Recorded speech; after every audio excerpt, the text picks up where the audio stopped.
चे दर 20 ते 30% वाढले.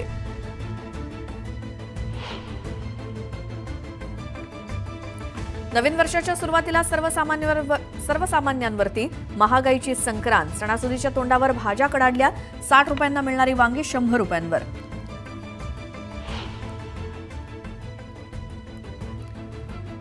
भोगी आणि मकर संक्रांतीच्या पार्श्वभूमीवर पुण्यात फुलांची आवक वाढली. फुलांची मागणी वाढल्यामुळे दरात 10% वाढ.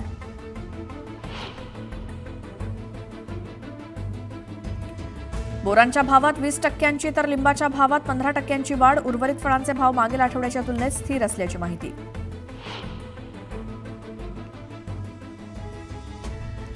10वी आणि 12वीच्या विद्यार्थ्यांना सरकारी नोकरीसाठी सुवर्ण संधी. भारतीय रेल्वेकडून क्रीडा कोट्यातून विद्यार्थ्यांसाठी मोठ्या प्रमाणात भरती. HMPV नंतर आता चीनमध्ये आणखी एका खतरनाक विषाणूचा धुमाकूळ. चिंता वाढली.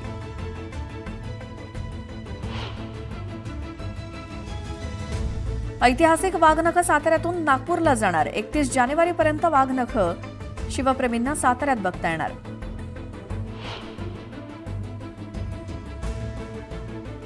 राज्यभरातील सरकारी मराठी शाळांच्या विद्यार्थी संख्येला गळती. राज्यातील तब्बल 15,345 शाळांमध्ये पटसंख्या 1 ते 100 दरम्यान घसरली. नागपूरच्या मुख्यमंत्री सचिवालयात मुख्यमंत्री वैद्यकीय सहाय्यता निधी कक्षाची स्थापना. विदर्भातील 10 जिल्ह्यातील नागरिकांना गंभीर आजारांसाठी अर्थसहाय्य मिळण्यासाठी निर्णय.